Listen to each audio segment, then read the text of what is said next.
मित्रों, ये हैं उत्तर प्रदेश के उन्नाव के जेल अधीक्षक महोदय और साइबर ठगों ने इनको अपना शिकार बनाते हुए इनसे 50 लाख रुपया ठग लिया।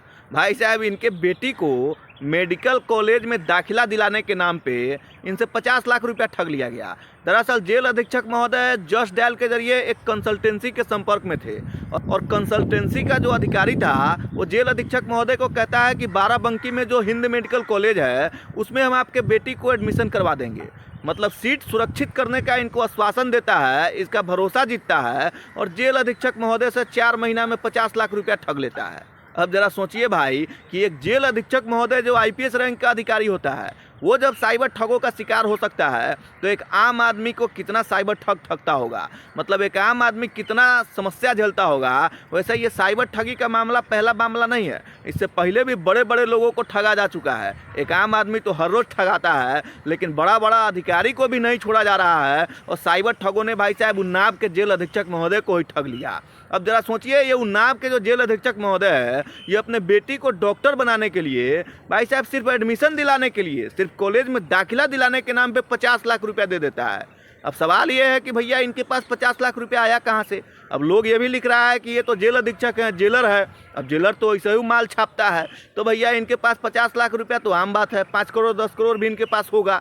लेकिन साइबर ठग इस जेल अधीक्षक महोदय को ही अपना निशाना बना देता है। जेल अधीक्षक महोदय का सपना था कि भैया हमारी बेटी जो है डॉक्टर बने। अब डॉक्टर बनाने के चक्कर में जेल अधीक्षक महोदय जस्ट डायल के संपर्क में जाते हैं। जस्ट डायल वाला इनको जो है एक कंसल्टेंसी का संपर्क में भेजता है और वो कंसल्टेंसी वाला इनसे 50 लाख ठग के भाई साहब फरार हो जाता है। अभी जेल अधीक्षक महोदय पाल पाल बउआ रहे हैं और थाने का चक्कर लगा रहे हैं। फिलहाल इन्होंने साइबर थाने में अपनी मुकदमा दर्ज करवा दी है। अब साइबर पुलिस जो है उस चोर को, उस लुटेरे को, जो साइबर क्राइमर है उसको खोजने में लगा हुआ है। लेकिन ज़रा सोचिए भाई कि एक मेडिकल कॉलेज में सिर्फ दाखिला दिलाने के लिए, एडमिशन कराने के लिए लोग 50-50 लाख रुपया डोनेशन दे रहा है, घूस दे रहा है। तो सोचिए, जो घूस दे करके भाई साहब जो डॉक्टर बनेगा वो क्या इलाज करेगा जनता का। आपको बुखार होगा मलेरिया, सुई भोंक देगा टाइफाइड का। वैसे भारत सरकार तो -40 नंबर लाने वाले को भी डॉक्टर बना रहा था। हमको लगता है जेल अधीक्षक महोदय जनरल कैटेगरी से आते हैं। शायद अगर SC ST वर्ग से आते तो इनको 50 लाख घूस देने का ज़रूरत ही नहीं था। बेचारे 50 लाख ठगा गए, नहीं ठगा पाते। अगर इस SC ST से आते तो -40 लाख करके भी इनकी बेटी डॉक्टर बन जाती। लेकिन ये शायद जनरल कैटेगरी से थे, इसीलिए 50 लाख ठगा गए। तो भैया हमारे देश में साइबर सुरक्षा जो है ना बहुत अहम है और कोई भी ऐसा दिन नहीं है जिस दिन साइबर ठग किसी न किसी को अपना निशाना नहीं बनाता है। हर आदमी कभी न कभी साइबर ठग का शिकार हो जाता है।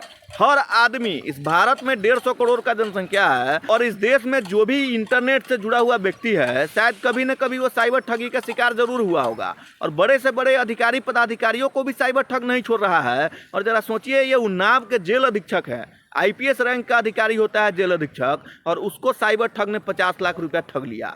वो भी किस लिए? तो बेटी को मेडिकल में दाखिला दिलाने के लिए। अब ये भी जो है जरा सोचिए भाई साहब, अपने बेटी को डॉक्टर बनाने के लिए, सिर्फ नाम लिखवाने के लिए, दाखिला दिलाने के लिए कॉलेज में कोई 50 लाख रुपया घूस दे देता है। तो भैया इसीलिए तो कहा जाता है कि अगर घूस दे करके डॉक्टर बनेगा तो फिर वो क्या इलाज करेगा, आम जनता का क्या सेवा करेगा और क्या सेवा भाव से वो इलाज करेगा। जनता को बुखार रहेगा भैया टाइफाइड, सुई भोंक देगा मलेरिया।